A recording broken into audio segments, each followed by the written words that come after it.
real estate agents. Welcome to the Weekly Closer. I'm your host, Jeff Underwood, along with my co-host, Joey Sampaga.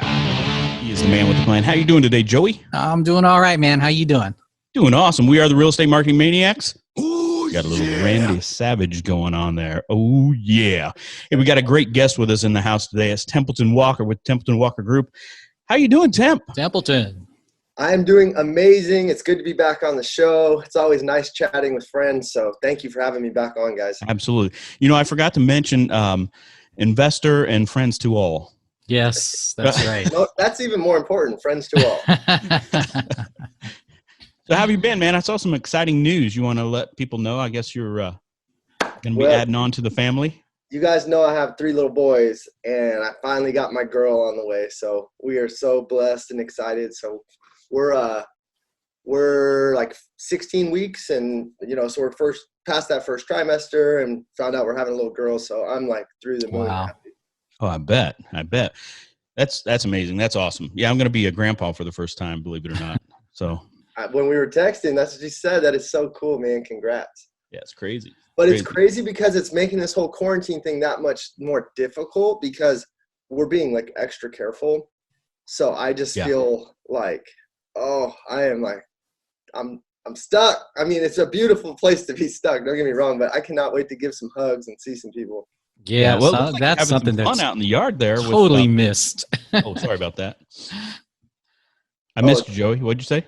No, I was just saying that that's something that everybody's totally missing is giving high fives or handshakes or hugs. People say like it's not going to be like that again. I just don't believe it. Like human contact, like if I see someone that I haven't seen, like I feel like I'm going to have to hug them. Yeah. Well, I think it's going to be a slow thing. It's going to be fist pumps or fist bumps and then handshakes. And then it'll start. And then like human nature will start to pull us back into like what we do, I think. Exactly. Yeah, I think what will happen is, Temp, you'll go in for that hug and they will back up. Yeah, they're going to be like, whoa, I haven't had a cough in months. Give me a hug. Yeah, absolutely. So there are some people that really feel like the psychological aspect of this is what's going to take a long time for the recovery, right? A lot of people think it's going to bounce back instantly, but then there are a lot that say, people are going to be a little bit slow to get out there and go to the movie theater or go to a sporting event or, go anywhere that has big crowds. So I don't know. We'll have to just see how it all plays out for sure. Yeah, I think the psychological piece is huge, not only in our behaviors, but in business. I was talking with a guy I kind of mentor, new investor, and he was kind of feeling a little sluggish. And he's in his first 6 months, he's come out of the gates. He's just crushed it. And but he was like really feeling down. I'm like, look, man, now's the time not to feel sorry for ourselves. Like the ones who stay consistent can keep their mind sharp. Like we have extra time right now, so we should be working on ourselves, developing the best version of ourselves. So we got a light sweat going. Our legs are stretched. So when these floods get open, we're sprinting while everyone else is still stretching their legs and kind of coming out of quarantine. You've been primed and ready to come out of this thing mentally and just you're ready to go. So I think that's huge right now. People can either be a victim of this or they can use it as a blessing in other ways and say, man, I've never had this much time to work on myself. Yeah, absolutely.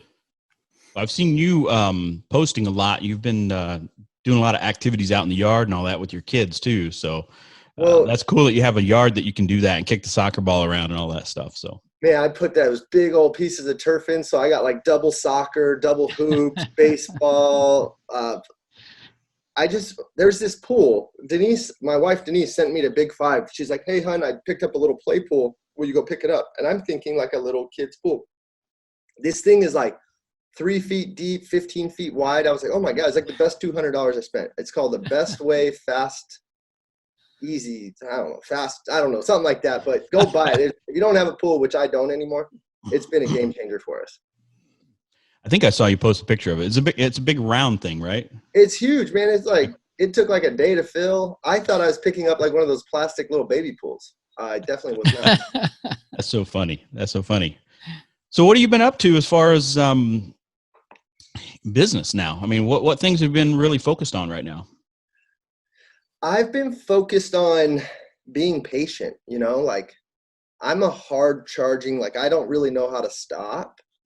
And I think the investors who can be disciplined to their numbers right now. So I'm still buying houses, but I'm just buying them on a certain metric. I used to buy sight unseen up to 75, 78% of ARV, and ARV stands for after repair value, if the listeners are wondering what that means. So I would buy 75 cents to 78 cents on the dollar. And sometimes I'd never even seen the home. Right now, I'm not paying over 60 to 65 cents for a house, and I need to walk it. I want to really make sure I'm safe.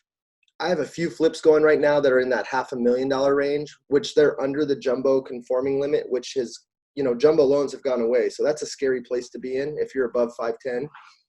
On both of these, I'm going to be exiting at about 500. So I feel good there. But in my buy box right now, I'm really only targeting things that are ARV of 350 and below. So after I fix up a home, I want to exit at 350 or less. And I've been still, even during this pandemic, I've been finding multiple offers on day one if I put a really good product together and it's priced right under that. There's still a high appetite for those type of homes. Yeah. So to answer your question, I'm flipping a lot of homes. I had about 15 going. I've just sold like 7. I have like 8 going now. My wholesale end has definitely slowed down. There's not as many end buyers, so I'm just keeping stuff for myself. But I've still wholesaled. I mean, during this pandemic, I've still moved like 8 properties wholesale. Yeah. And then the traditional team, we've seen some cancellations, but overall it's been steady. We always run about 15 to 20 escrows at a time, and I think we're sitting at 17. So we're in a decent spot. Are you seeing? So when you say cancellations, are you seeing both on both sides, the buyer and the seller side, or are you seeing people that have listings that want to just take it off the market right now? My 55 plus community stuff, we've taken off the market. Our showings went from strong to like absolutely nothing, and I think that's just that's the most susceptible community or demographic for the COVID-19 is above 55. And I also think that demographic's not going to really shop online and buy something off the internet. So that's what a lot of this is right now, right? It's a Zoom world, it's a FaceTime world, and those listings were getting no showing. So we've taken those off. I had a flip from hell in Sun City that was 55 plus, and I just got out of it. I had to sell it 2 times, and I think the first buyer backed out because of COVID. That's not what they said, but it was right when the pandemic hit, and that really, they don't all. I've probably flipped 150 homes, and I've lost money on maybe 6 at this point. And yesterday, I just lost 16 grand on one, so that was fun. Oh wow! Gosh. Oh, I mean, I've had a good month, so no, it's all good. But 16 grand, is that an appraisal issue? Are you seeing appraisal issues? No, I mean, dude, the math just told me that I could sell this thing at 210 and then 200, and then I got it under contract, got all the way through. That buyer backed out. I had already done repairs. I have hard money cooking on it the whole time. I got to resell it. I have an extended escrow. It was just kind of a perfect storm of it not going the way you'd hope. So, but I mean, I moved like maybe 13 other properties that month. So when you look at the net, you're living a blessed life. And sometimes you just I made sure my investor on that was whole, so he didn't lose any money. I laid on that sword, and now if I needed money tomorrow from that investor, he's happy to give it. So bottom line is, as long as you have more winners than losers, right? Yeah, and I have such a good track record, and honestly, like I would rather people judge me on those. Like I have so few lures. I feel weird saying that because there's a scene in Wolf of Wall Street where he talks about, don't judge me on my winners, judge me on my losers. And it feels like a salesy thing to say, but I do have very few of them. And then every time I have lost, I've absorbed that and my investors were made whole. So, but it's investing. I mean, things happen, but I'm fortunate to have a really good track record when it comes to property. Yeah. Yeah. So for a while, it seemed like,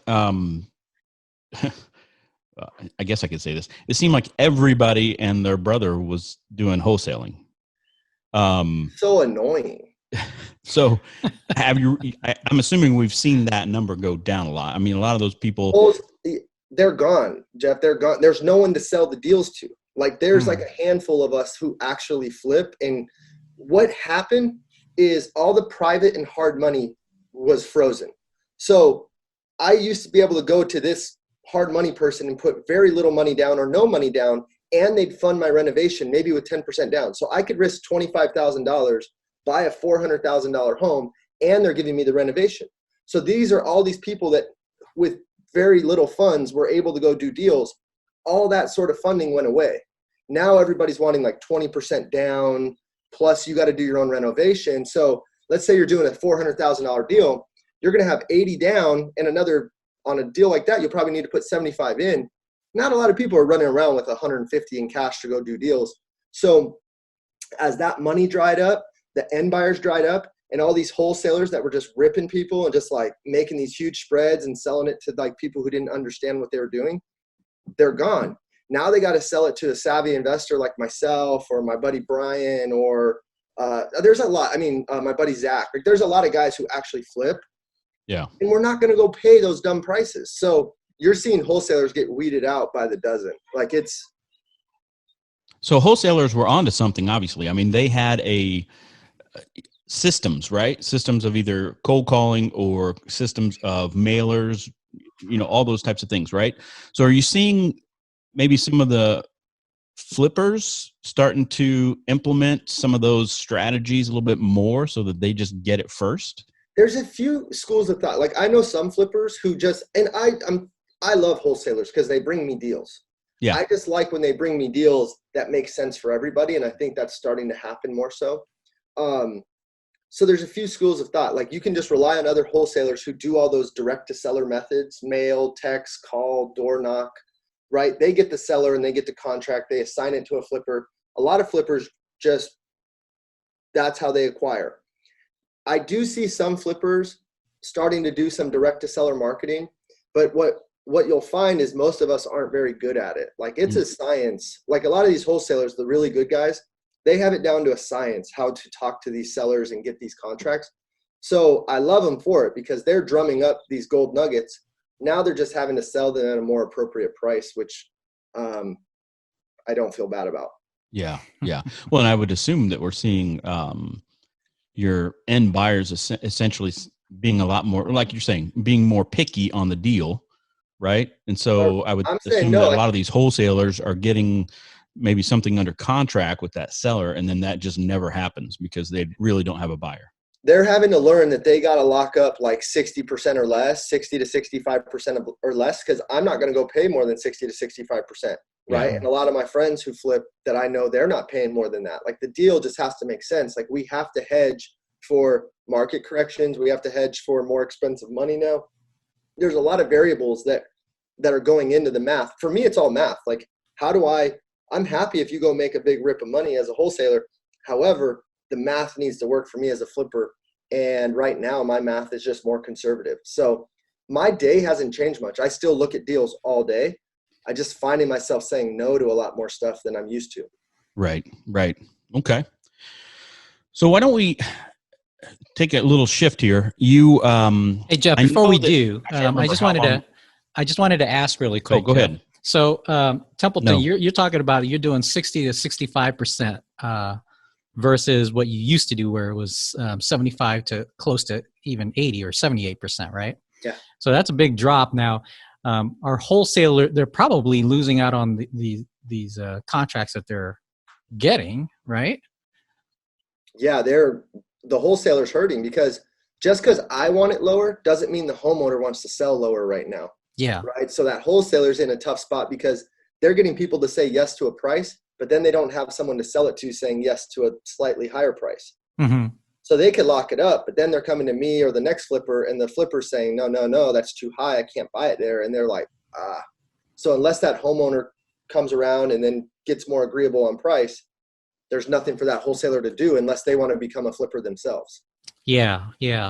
Okay. So it seems like as things start to change, I mean, it's just like retail real estate where it was a seller's market. Now it's slowly becoming a buyer's market, and that's kind of how it is with the. It's similar. It's all supply. It's all supply and demand, right? So, yeah, I agree. I think the buyer, the flipper in this case, is going to start to have a little bit of an advantage. Mm-hmm. But I think the really good flippers, they keep those relationships strong, and they talk to their wholesalers and say, hey, this is why I need it here. This is how you can help me and how I can help you, and help them understand why, it's not like I can't pay that. Sorry. I try to Yeah. help them understand why I can't. So that way they can go reiterate that to the seller and maybe we can go get a deal done. Like you want to work closely with these wholesalers, and most of them, and I am a wholesaler as well. So like a lot of these guys are my great friends. I love them, but the math is the math. So that can be hard sometimes, saying no to people that are like, dude, you used to buy, like, this would have been a deal all day. And I'm like, I know, but like right now it's not. Mm-hmm. So that's been a little tough. Makes sense. Got it. Hey, Temp, how long ago was it when you and I were sitting at Kona Grill talking about minimalism and all that? That had to be 2017 because I had just bought my big house in Gilbert. I had my big BMW 750 Li, and I bought my wife a Mercedes the same day. And there you go. Living the life. I did all that, right? And it started to not feel good. Even though I was doing well, I was making great money and I could afford all that, I could kind of see myself heading down a path that just wasn't congruent with like what I wanted and my happiness. And so I started researching minimalism, which then sparked conversations with you. And that was really kind of the precipice of my journey to less. And I've been on that journey for 3 years now. Yeah. So, and I put that question out there for a reason, because I know that you are big into the FIRE movement right now and kind of using that mentality in your personal life. But I'm assuming you've also kind of brought some of that to your business life as well. Do you want to kind of let people know what this whole FIRE movement is and how that's impacted you on personal level, business level, especially during this crisis that we find ourselves in? It's a great question. And so FIRE stands for Financial Independence, Retire Early. And I want to be, for me, the retire early part doesn't really matter because I love working. I'll probably always work, but I think there's something powerful when you have the choice to work. And you're working from passion and doing what you want to do, not what you have to do. So, and the way to achieve that is financial independence. And the formula for financial independence is when your passive income off of whatever assets you have, stocks, dividends, real estate, businesses, whatever that is, once that in a very sturdy way and consistent way pays for more than your liabilities, you're financially free.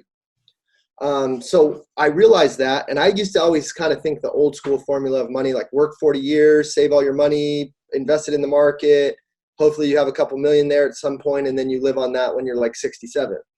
And I'm 30. How old am I? I'm 32.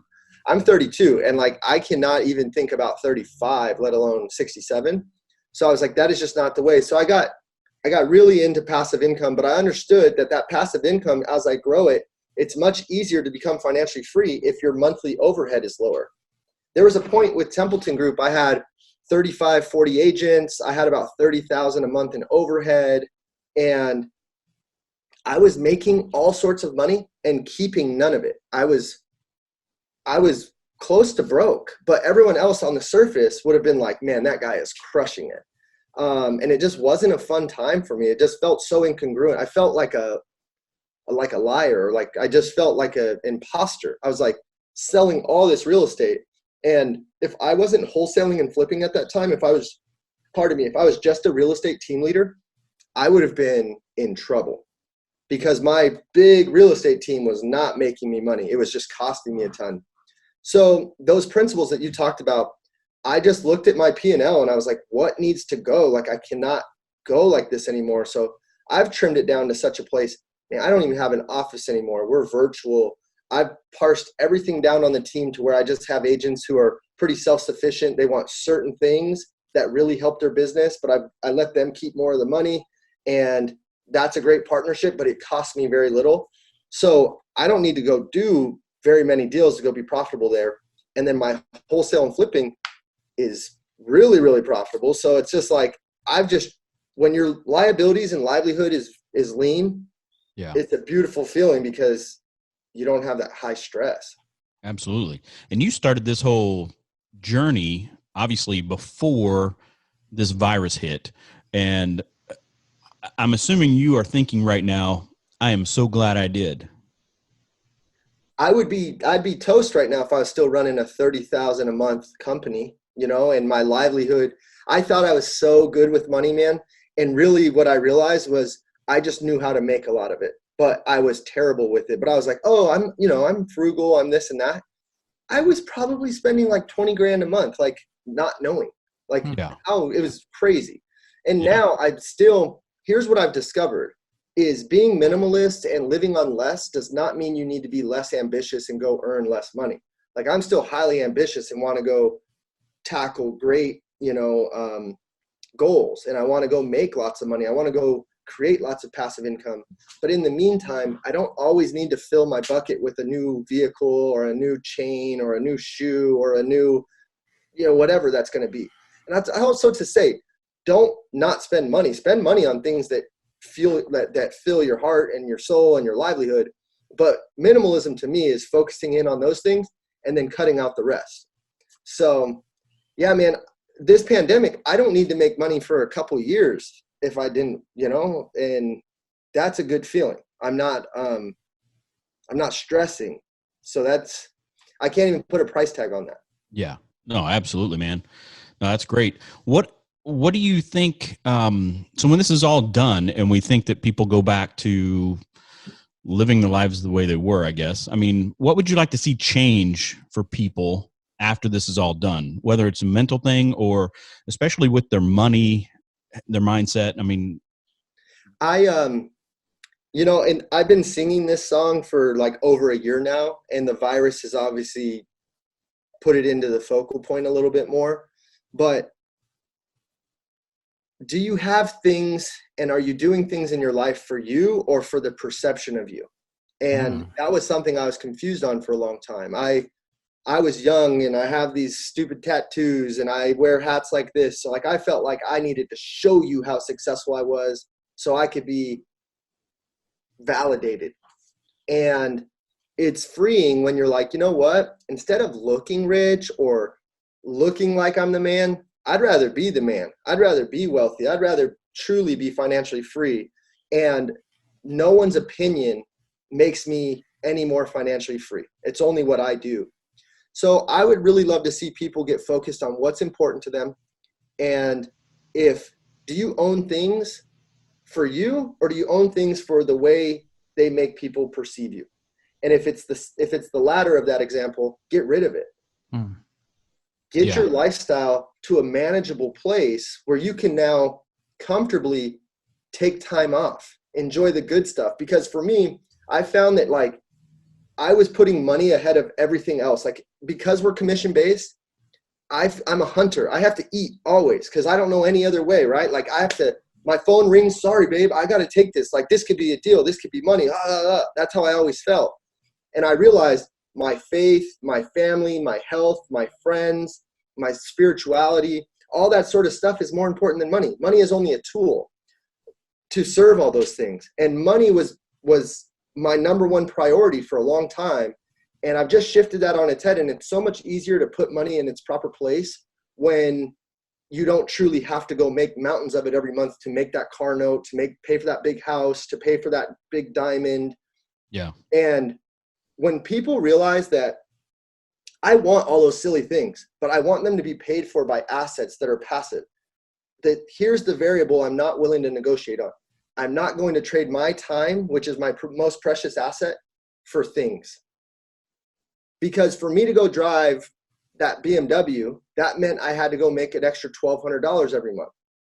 Well, I got a brand new little Tacoma that I love that cost me a fraction of that gets me where I got to be. It actually has more utility than the BMW does. And I really don't care. And quite frankly, I make so much more money than I did when I had the BMW. But on the surface, people probably thought I was cooler or more successful then. Yeah, absolutely. It reminds me of the book, Stop Acting Rich. I haven't read that, but I've heard amazing things. Yeah, it's the same guy that wrote The Millionaire Next Door. It's just a newer, version, basically. Thomas J. Stanley, I believe, is the author.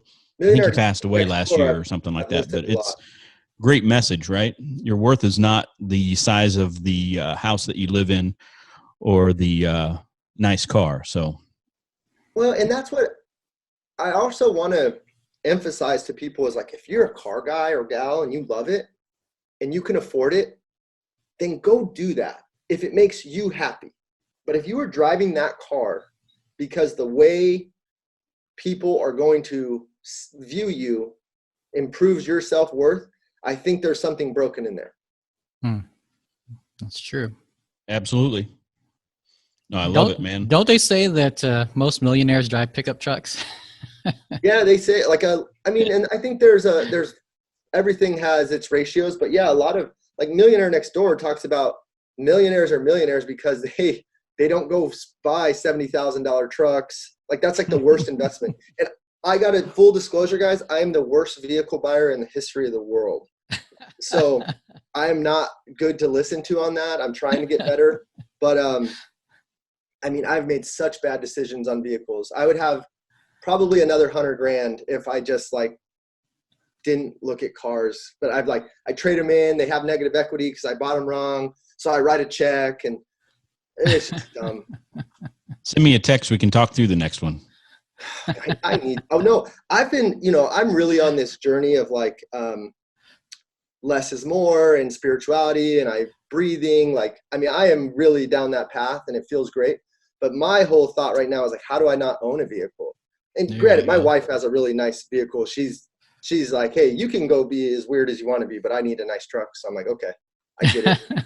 But like, yeah, I feel like I don't even need one maybe.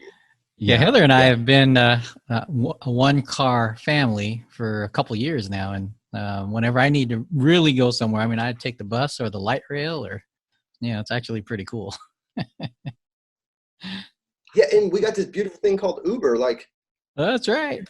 You can spend $100 a month on Uber and get out of that car payment, insurance, and when you're in the car, you get to work. Like for me, I'm comping properties, I'm sending offers, so I really think I could not have a car, but my wife doesn't. Not sure I would want to get in an Uber today. I know that's going to be tough. This goes back to the psychology of how are we going to feel just because the government opens back up. Are we going to all jump back in? Like, right. I don't know. It'll take some time. Why don't we let's transition over to how you believe real estate agents, and this will be our final segment here, but how agents should look at investing in real estate opportunities as part of their actual business or for their own portfolio. Sorry, guys, little Temp's in here. That's all right. Bring him on. Come here. Say hi to the guys. You're on a podcast. A lot of people watch this. This is hey, little Temp. Hey, little Temp. How's it going? Hey, can I finish? Okay, I love you. I love you. This is part of the beauty of quarantine, right? Okay, I love you. Okay, go. I apologize. No worries, man. I've been on a lot of meetings where they've had, the kids come in and they sit down and. I was speaking on a Zoom the other day, and it had like 80 or 90 viewers, and he sneaks in and he's literally doing cannonballs in the back on the bed in his undies, and I'm just like, I couldn't get him out, and I'm like, oh gosh. So anyway, I love it though because it kind of shows like that's how I live my life, even pre-pandemic. Like my family is involved in everything I do, so. I love the fact that you guys got to meet him, little stinker. But the question was, what do I think agents can be doing right now? Can you reiterate that? I'm sorry. Yeah, basically just why do you think it's important for agents to start adding investment, real estate investing to their own personal business and their portfolio, start building up their own portfolio? 100% for times like this. We just talked about, right? Like, I think one of the most elementary things that we should have all learned early in our life that we don't know is the flow of money. Typically what most of us do is we make money, we use it, and then we save and invest what's left, which is always next to nothing. So what we should do, the proper flow of money is make money, pour it into assets that then pay dividends or cash flow and live and thrive off of that, what pours off of that. And now that is an infinite flow of money. Like that will keep reproducing money without you. So when I look at a realtor, that's exactly what they need to do. Why should you be an investor? Right now, I have 18 doors of real estate that don't quite pay for my life, but pretty close.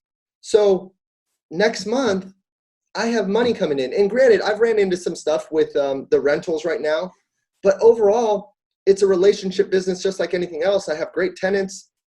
I've had almost 90% of them pay, and then I've worked out scenarios with the others. So I don't have to go put a sign in the ground this month to go make money. Like, my kids are going to eat, my bills are going to be paid for the most part just from that. And that's been 5-6 years of just one deal at a time. Us as realtors, we really get good at making active income, but I promise you passive income is 10 times more powerful than active. If I could give you a check today for 10 grand, or I could give you $500 a month in cash flow, which would you choose? So many people take the 10 grand. I want the 500 a month in cash flow in perpetuity, because now I can go find something else that gives me 300, something else that gives me $1,000, something else that gives me 500. So now I have $2,300 a month covering my basic livelihood. So I just think realtors, they need to be investors, because this is a long game. And I feel like everyone is like, they want instant gratification. But if you went and bought one house a year for the next 10 years, you put those on a debt snowball. And like, what I do is I take all my proceeds from all my rentals and I attack my smallest note. So I have like a little condo that's almost paid off that spits off like a couple grand a month. Like, so now once that happens, and I don't need the cash flow to live on right now, so I pour it all into number two. It's like, I think it's like 14 years. I'll have this entire, if I stopped right now, I'd have this entire portfolio paid off, and it would pay me. I mean, it'd be worth, with inflation and stuff, I'd say probably at that point, 4 or 5 million. And it would probably spit off a couple $100,000 a year in revenue, just by chipping away one deal at a time. So that's where I think realtors, they're so good at finding the market, knowing the market. Why are you not capitalizing on that knowledge? Why do you think that is? What do you think the reason is that they're hesitant? They don't have money. Most realtors are broke. They mismanage their money. They're not bankable because they don't run their taxes correct. They take every tax liability they can, so they don't show any income. So they're living in fear, and they're like, I can't even buy a house. And I'm speaking from experience, you guys. I was making hundreds of thousands of dollars a year and needed a co-signer from my dad to buy a house, because I didn't structure my entities correctly. I didn't show enough income. So I think, number one, realtors and people in general need to understand their money better. Read a book called Profit First. A dime out of every dollar, like the Good Book or like Richest Man in Babylon, should be going towards something larger than yourself. Another dime out of every dollar should be going towards your long-term savings and yourself. Pay yourself first. But what most of us do is we make our money, we use it, we run out of it, and then we're hungry for another commission. And it's just like, it's a vicious cycle. Yeah. So for me right now, I've challenged myself. I only live on 50% of my money. So 50% comes in to my business. Instantly, I take half, I put it in a personal savings. That's Templeton's money. The business now has to go thrive on whatever's left, because it's so easy in business when you have like this stockpile of money, you throw it around way too easy. I try to keep my businesses lean. I make money, Templeton. I have money. The businesses better go get creative and go create some more revenue. That's how I do it. No, that's great, man. Can you share what's been your most successful real estate investment? I would say, I mean, whether that's a flip or whether that's even, some of your long-term holds as far as the cash flow. So we own a lot of, I have partners. I have 3 partners, and we own a lot of property all around GCU. And this is just another way to look at creative real estate. I use the BRRRR method, which is buy, renovate, rent out, refinance, repeat. What I've done is I take that refinance piece and I actually make it a purchase contract. So I'll give you an example of a deal. I buy a deal for $125 right next to Grand Canyon University. I put 40 grand into it. So I'm into it at $165. I sell it to my partner for $210. He has to bring that down payment, right? I'm the seller. I get all those proceeds back. So I take out my tax burden. I give him all his money back for the down payment. He's very bankable. He carries the note. We transfer title to an LLC that we own together.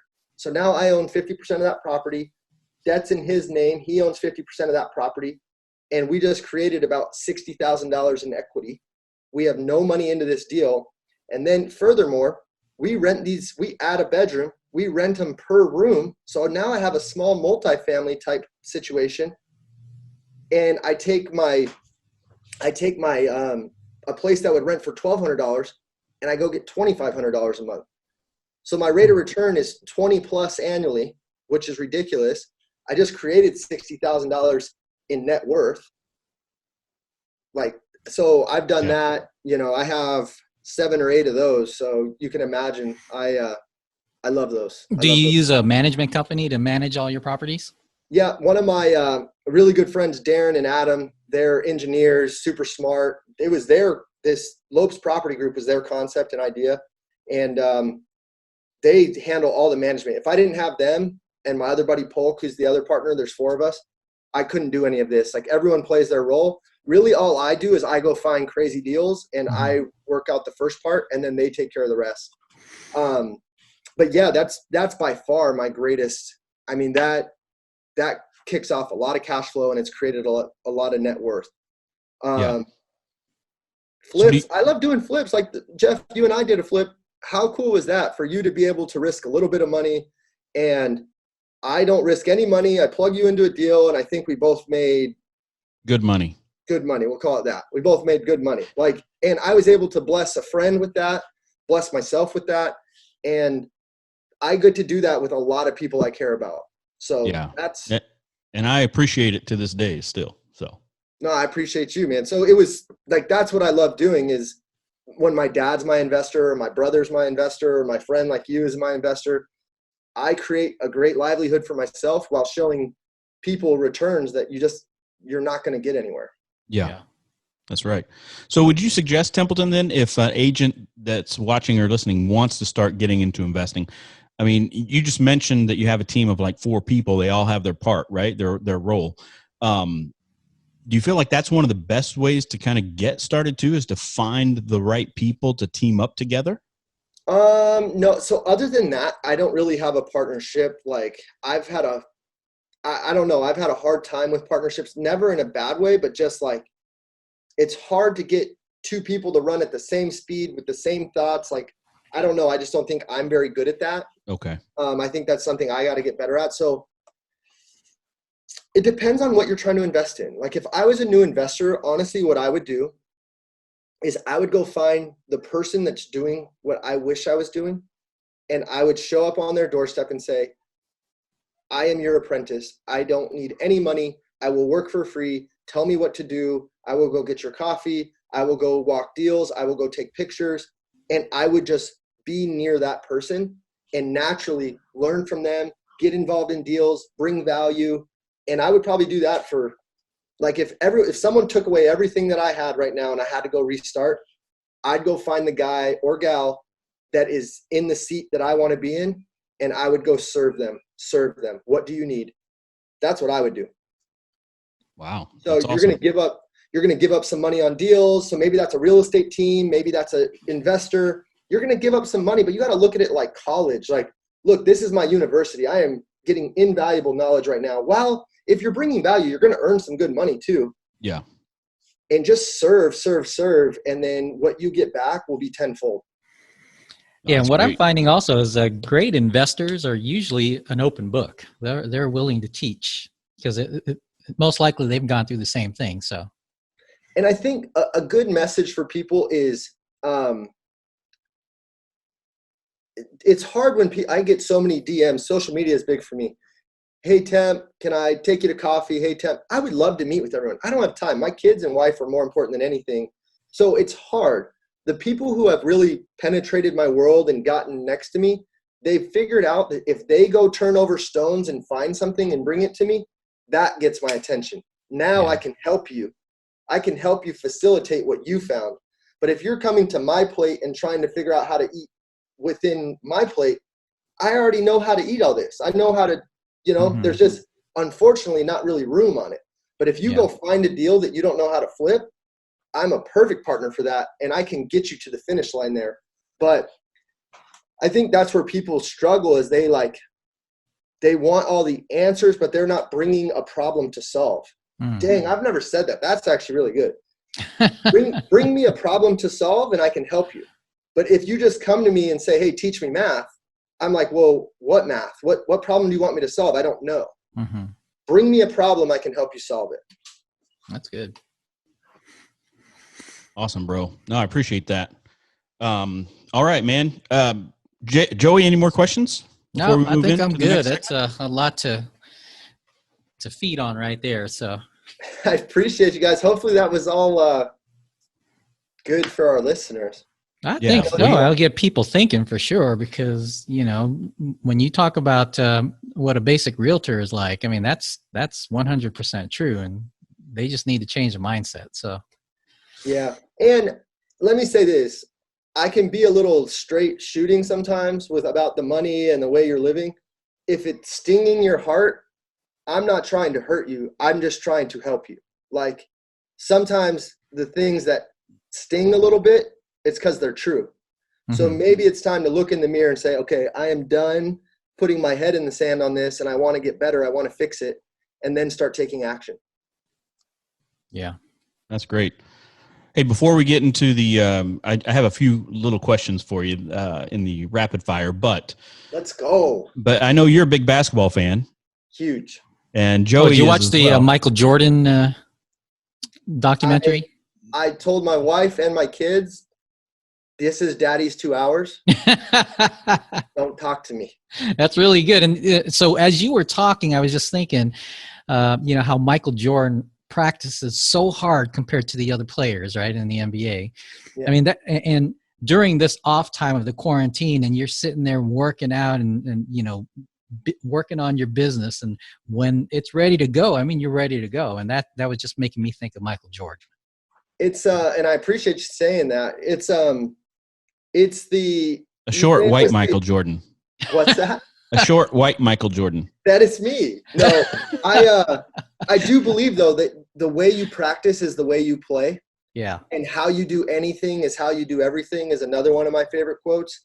So if I'm going to do something and spend time, I'm going to be all in on it. So right now we should be all in on this quarantine, becoming our best versions, because when we come out the other side of this thing, we're going to dominate if you're willing to put in the work. And if you don't, the only person you can look at is yourself and be like, I didn't do what I was supposed to do. Yeah. Yeah. So I brought that up for a reason, because I knew Joey had just asked me if I watched it, and I hadn't, but I figured you probably watched it, Temp. So good. It's so good. I can't wait for Sunday. I know, me too. All right, let's get in the ring. We got a few more questions for you. Cool? Let's go.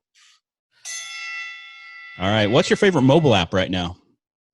RPR. I'm a licensed realtor. So you get access to NARPR, National Association of Realtors or something.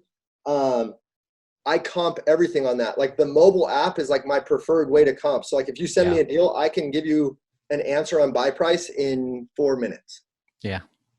I thought you were going to say Instagram. That, it's Audible. If you're not a realtor, Audible. Okay. I thought you were going to go with Instagram, but.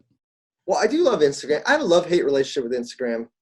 It's, you know, every time I'm loud and noisy and say, hey, look at me, I'm this, I do more deals, but I hate saying it, you know? So, but I think Ted Turner, TNT, he said the number one thing you need to do each day is wake up and say, how am I going to promote Ted Turner? And I think a good realtor, a good investor, you kind of got to get out of your own way and lean into that a little bit and be like, hey, how am I going to promote Templeton Walker today? And sometimes that can feel a little incongruent or icky, but it is what it is. Like, beats having a real job, I guess. All right. So what's one of the good Audible books you've listened to lately? I just re-listened to Goggins Can't Hurt Me, because that's just such a, like, we're going through hard times, and that is such a good book to, like, callous your mind and just strengthen you to, like, do things you're unwilling to do. So that's huge. And then Profit First. Profit First is, it's a really simple principle for how money should flow into your business and life. Got it. All right. One final question before we let you get back to your day. At what age do you think your daughter will have to be before you let her date? Oh, man. Oh, no. 30. Why you gotta bring that up, man? I don't know. 18, 20? Well, I have one final question. What you got, Joey? Jordan or LeBron? Jordan. Yeah. I mean, I love LeBron, and honestly, I would say Jordan or Kobe because I'm more of a Kobe guy. That's And true. I do love LeBron, but I feel like Jordan is the echelon, and then from there you can start talking about it. But he just had another gear, and then also just never losing in a finals. Like, Yeah, that's true. just when it came down to it, he didn't lose. So Yeah. You mentioned Kobe. Of course, he's going to be missed. But he was one of those people who followed who was great. I mean, if you look at Kobe, and if you were to cover his face, you would see Jordan pretty much. I mean, they move the same, they shoot the same, they dribble the same. And from what I don't know if you listened to, I'm sure you did, Jordan's interview, or not interview, but when he was speaking at the funeral, Mhm. He was saying, this kid kept bothering me and calling me. It's like, okay, yeah, I can see that. And Kobe did that on purpose. He emulated and copied in a lot of ways the greatest person. So that's what they say, R&D, right? Rip off and duplicate. So Yeah. if you're going to copy someone, I think Michael Jordan's the right guy. And I think Kobe's the closest to ever get to it. And That's then right. followed closely by LeBron. Yep, I agree. Man, I can hang out with you guys all day. Did they both stick their tongue out? MJ and Kobe, but I don't think LeBron does. No, but I know another great player that sticks his tongue out. Who's that? He's not in baseball. My boy, Patrick Mahomes. Oh, Mahomes. You're a big Chiefs guy. Dude, I'm a Chargers fan. Same division. Sorry. Oh, I shouldn't too say bad that for you. because I'm a Cardinals fan. So Oh, yeah. I love the Cardinals, D-backs, Suns, because I live here in town. But number one, I'm a Lakers fan all day, every day. Not a bandwagon Lakers fan since I was born. Padres, Chargers, because I wanted to be like my dad growing up, and he's from the South or okay. Southern California. So Yeah.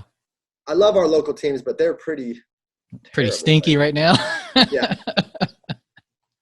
That's funny. Well, thanks, man, for spending some time with us. I know that your time is valuable, so we appreciate it. I appreciate you guys. I appreciate what you guys do on this. I mean, you guys, I've listened to so many of the episodes that they're just packed full of value if people take time to listen. Cool. Appreciate it. Well, we'll let you get back to your day. I'm sure your boys are waiting to jump in the pool. Yeah, I can hear them outside the door. I'm like, oh, gosh. All right, brother. Well, you take care. And yeah, I mean, I love seeing what you're doing. So keep it up. Keep sharing with people. I appreciate you guys. If anyone on here wants to connect, Instagram is Templeton Walker and Facebook Templeton Walker. That's really the two best spots. Okay. Awesome. Yeah, I forgot to actually ask that. Yeah, for you to share how people can follow you. Good. But I think most people on here probably know who you are. So hopefully. It's crazy. Instagram is a weird thing, and a lot in town, people will say, hey, are you Tempe? Or a lot, my dad gets it. Hey, are you Templeton's dad? Hoop Nation 1221. That's funny. My kids will be like, are you famous? I'm like, this boy's far from it. There's about a small collection of probably 12 people who know who I am, but it happens from time to time, and they get a kick out of it. I'm like, I promise you I am not. That's funny. Well, I tell you what, when this whole thing is over, we'll have to meet down there at the courthouse. I can't wait. Big frothy beer and good conversation on minimalism. There you go. All right. Thanks, brother. We'll let you get back to it. All right. See you later. Hey, agents, until next time, we will see you later. Signing off. Adios.